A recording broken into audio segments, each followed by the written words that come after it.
netizens to this newest edition in Juice Media series of rap news journalism with me, Robert Foster. This evening we're actively delving in depth to facts which affect all of us who dwell on this internet, and we've got to give a special welcome to all the ladies and agents from the NSA, AC, or MI5. Glad you're listening in, because today's show is all about abstinence and how it's spreading from the streets into our modems. As we speak, laws are being tacitly written in to implement ways of controlling the expanse of internet to keep us safe, we're told. But from whom? And will this place ever be the same if these plans go through? To find out, we connect with our first guest to comment on the matter live at the Panopticon with General Baxter. General, son, good to have you back again with us. Explain why the state is spying on us.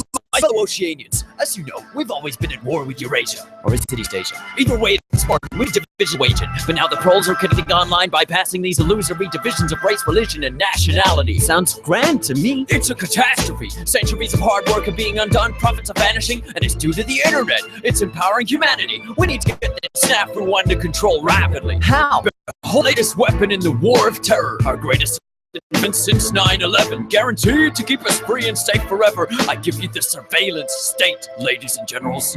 Our secret wires log your key style, every single number on your speed dial. Rewind straight to your position with facial recognition and pinpoint you within 0.3 of a mile. We put eyes everywhere without consulting you, keeping you safe whether or not you want us to. Soon there'll be no freedoms left for threatening. Then we'll have won the war. Take that, terrorism. Brilliant. Thank you, General. Now, resident guru Terrence Moonseed for a different view. Greetings. How does this situation look? I have one word for you, Robert. Double plus on good. Populace of 7.4 billion headed in the direction of Orwellian totalitarian oblivion. My voice is hoarse, yelling about stellar winds, cold chilling them and trap wire weaving through the world wide web we all dwelling in. Face it. Eating eyes in all of our Facebooks like a virus, and in these iPhones with Siri, or should I say Iris. Next in line is RFID devices and mind chips triggered by chemtrails the plague spray the sky with. This time it's too far. Check out the base they're building in Utah, where they'll be starting all your data for all. An echelon Pine Gap, our mother Gaia. Hey, maybe your mother's gayer. Boo-hoo. Why didn't you just kill yourself like most of your troops do? That's it. The cast iron list. Hang on, General. I won't be informed. Start. Our grand plan before, it was meant to be a surprise, under wraps in a store, but some spoil sports had to go and ruin it for all by blowing whistles into the damn law. Bill, Benny, and Thomas Drake are trailblazers for leaking these tactics. Hey, super activists, this is a... You can't... People in Australia, it's now legal for the government to store all SMS searches and emails. Australians, it's taking place. Come on, everyone! No. Trying to hide, you got nothing to worry about. That be the case now because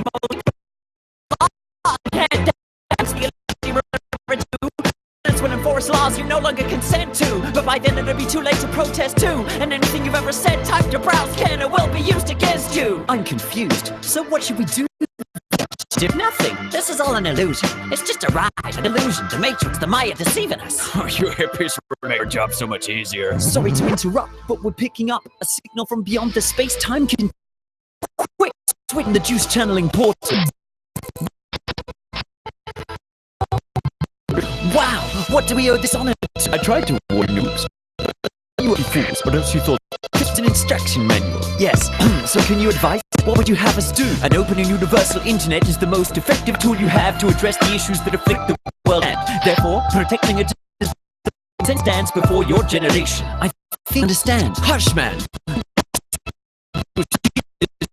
The internet controls the data, and who controls the data controls the future. We're losing you. I leave you with the tools you. An onion? Don't be simple, Robert. This is but a simile. It stands for Tor. Tor? Google it. It's for anonymity. This onion router open network helps considerably against internet stability. Only work if all you use it consistently. And if you don't use it, well, thanks, Mr. Orwell. Call me Torwell. If we'd had so much simpler to tell Big Brother to go f*** him. Mother sucking piece of shit. Thanks, George Torwell, for messages. We're told we need such as precious in society that can enforce progress. I choose that many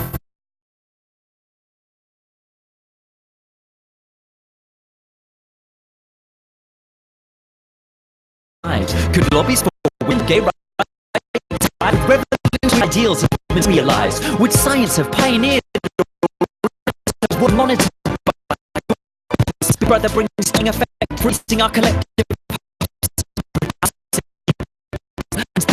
and channel as we are now called upon to hold.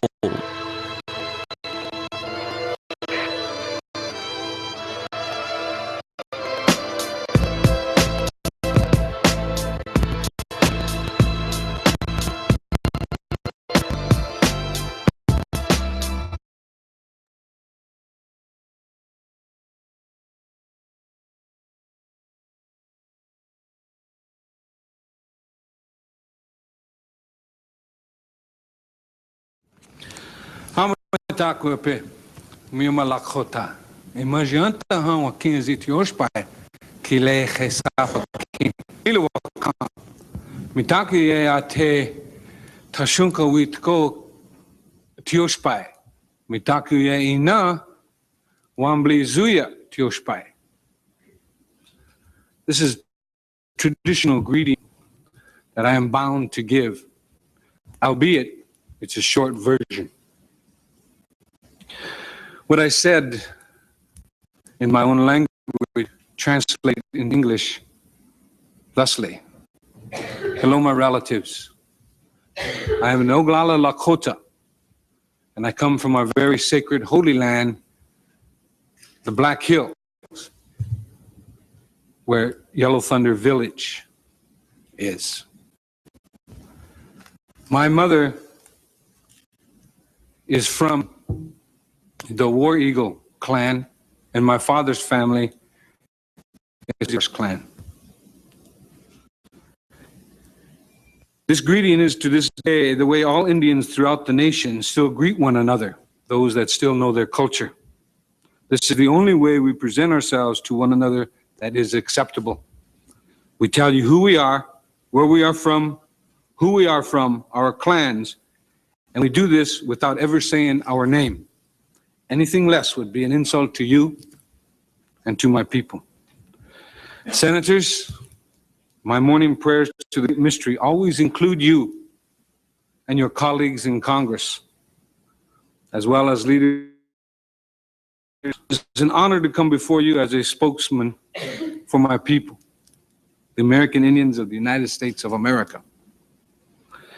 In these United States of America, this great country of ours, we American Indians, we can be anything we want to be, except American Indians. And that is created by the laws of this nation and condoned by its subsidiaries, the so-called tribal government, and designed for the Indian to fail, to be expendable, to be eliminated. I take you back in your history. After the American Indian hostiles had been subdued and forcibly confined to Indian reservations, it took approximately 30 years, one generation, for us to adjust and become economically viable, contrary to what the anthropologists say and what we even ourselves are taught as Indian people. However, allotments were made smaller, our remaining lands were open to homesteading, and we were forced into reducing our livestock. Nevertheless, we made the adjustment again in less than half the aforementioned time, 15 years, and become economically self-sufficient again. But once again, the American Indian was forced to reduce in our livestock. The boss farmer concept was instituted. We were told what, when, where, how much, and how little we could grow. This applied to agriculture and our livestock. Again, we recovered in a time span of approximately 15 years. We were so successful in our third recovery that the American Indians enjoyed the finest of economic times, while the rest of the industrialized world was wallowing in the Great Depression. It was then that President Roosevelt introduced the Howard Wheeler Act, better known as the Indian Reorganization Act, the IRA, which institutionalized the so-called governments, which are not one of our institutions. And in this very day, we have yet to recover.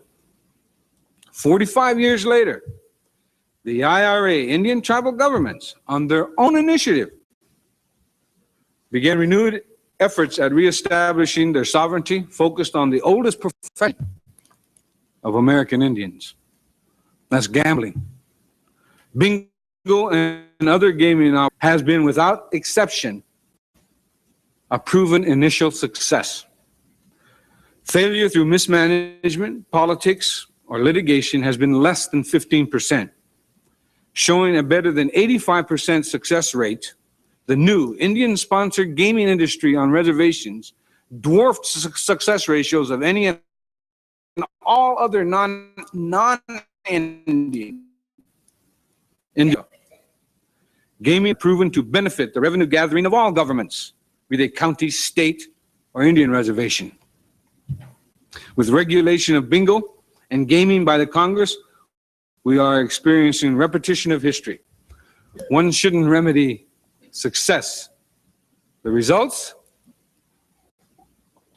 The United States government, through Congress, once again intervenes to regulate a proven success in violation of all basic and fundamental rules of economics and totally contrary to all laws of capitalism.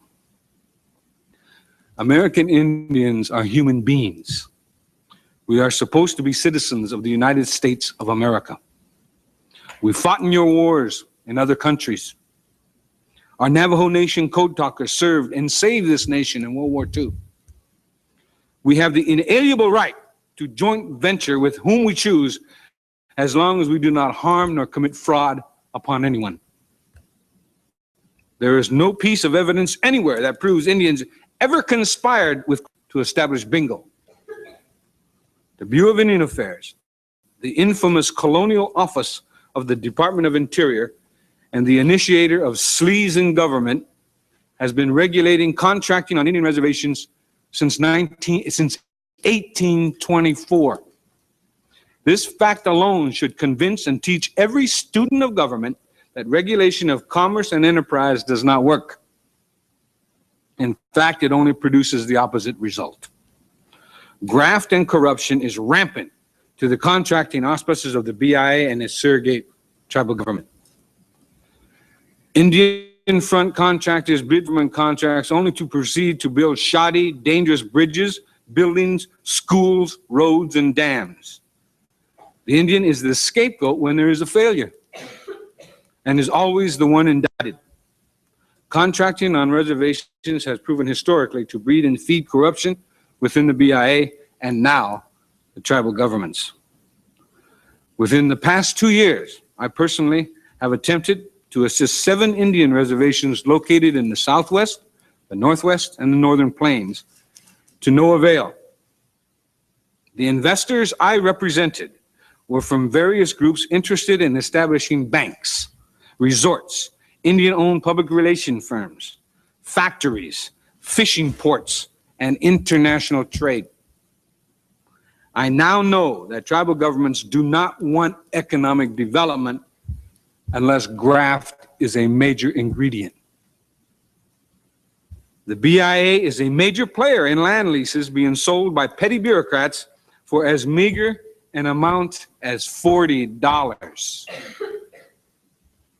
There is a scandal of monstrous proportions occurring in at least 2 Indian agencies, the BIA's branch of land operations and the branch of real.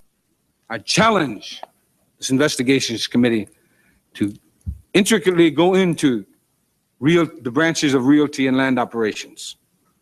The BIA does not enforce its trust responsibility, quite to the contrary.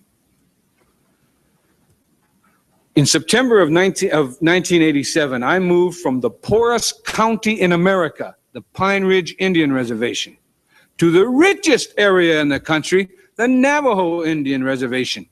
There is no difference. I paraphrase the former Secretary of the Department of the Interior, James. If you want to see an example of failed socialism, go to an Indian reservation. The poorest and richest reservations in our nation suffer from identical problems: mismanagement, a bloated patronage system, no checks and balances, and tribal governments' waiver of sovereignty in order to initiate debt. This is not anything new. This is an everyday occurrence in all tribal governments. Problem is leadership. In this case, it is the lack of leadership. Ironically, everyone, including you senators, referred to the allegedly elected tribal officials as leaders. Leaders are supposed to work for a better quality of life for their constituents. It is an insult to my heritage, my ancestors, and my dignity as an Oglala Lakota to have the term used loosely. Many of the tribal officials are honest and sincere men and women who have good hearts. Nevertheless, a vast majority of the tribal officials parasite on the incestuous world of tribal politics. Not as our forefathers, protectors, defenders, advocators, and friends. The game of who is the most important rules. It's embarrassing. At the turn of the century, American Indians numbered about 230,000, all traditional. With each succeeding generation, we lose our population base and our spirit as once proud peoples. The American Indian statistics of deprivation have remained constant since the end of World War II. All other groups of citizens, fortunes rise and fall with the gross national product, the GNP. The American Indian statistical lines of deprivation remains constant, a straight line. With the blatant genocide of our traditional people, we have less than 50,000 in America today. We are averaging a loss of 1,000 a year since 1900. We are losing a value system as distinct people that sets us apart from the industrialized world. These facts surface in our tribal statistics, and no one attempts to do anything about it except for a few social workers and reservation police. This new statistical horror is women and child abuse. Child sexual is epidemic on Indian reservations, and all you hear are whispers. This abuse can be directly attributable to the schools on the reservations. Education, the BIA, public, the contract, and missionary schools do not teach positive values from non-Indian culture, and in collusion with the BIA, certainly do not allow Indian culture and values to be taught. The fact is, educators continually denigrate American Indian traditional lifestyle as primitive, dirty, and without any redeemable virtues. And the tribal councils condone it. Needless to say, every time the U.S. government has interfered with American Indian lifestyles, it has been proven to be disastrous. In the 1960s, legal services were implemented on Indian reservations. It was a boon for the people. Tribal officials all of a sudden were held accountable. Legal services stepped in, and lo and behold, tribal courts had power to the power of attorney for the people. The result? An edict from Washington, D.C. is handed down, and legal services can people against the tribal government, and they can no longer represent class action lawsuits against any government. Presently, legal services are not much more than a mill for divorce lawyer trainees. Congress passed the American Indian Religious Freedom Act in 1978. To date, 6 cases concerning our freedom of religion has reached the Supreme Court. We lost every one of them. We do not win lawsuits. Governments lose. The only time we allegedly win a lawsuit, it is in reality the federal government winning out over the sovereign rights of a state. Once again, the American Indians are the pawn. Now, the major factors presenting American Indian people with existing rights to self-determination. American Indians suffer under a system of dual citizenship That is, U.S. citizenship and tribal citizenship maintained by the, only Hitler did that. The dual citizenship is a major obstacle in the free exercise of individual and tribal sovereignty. The continuing loss and attrition of existing lands through various federal, state, and local laws and/or regulations is a hindrance. The abridgment of sovereign rights to remaining lands and the arbitrary monetary policies of settlement of these rights whenever they are recognized. Another major factor preventing Indian people from self-determination, subjugation of the American Indian individual to the laws of government-sponsored tribal governments, and the continuing arbitration of the BIA rules and regulations which have the force of law yet are not repealable. Solutions. The American Indian people's right to self-determination is recognized and will be implemented through the following policies. The American Indian individual shall have the right to choose his or her citizenship, and the American Indian nations have the right to choose their level of citizenship and autonomy up to absolute independence. The American Indian will have their just property rights restored, which include rights of easement, access, hunting, fishing, prayer, and water. The BIA, with all members deciding the extent and nature of their governments, if any. Negotiations will be undertaken to exchange otherwise unclaimed and unowned federal property for any and all government obligations to the American Indian nations, and to hold fully liable those responsible for any and all damages which have resulted from the resource development on or near reservation lands, including damages done by careless and inexcusable disposal of uranium mineral and toxic wastes. I want to thank you, gentlemen, for inviting me here.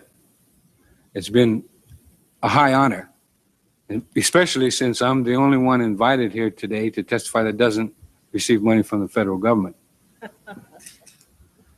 Also, I want to I was introduced as a former founder and leader of the American Indian Movement to the tribal chairwomen that you have here, our former associates of the American Indian Movement back in the days when we were gross militant.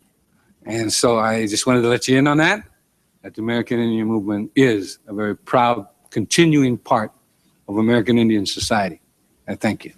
Mr. Means, thank you. You certainly have left us with many provoking thoughts about the problems facing American Indians today.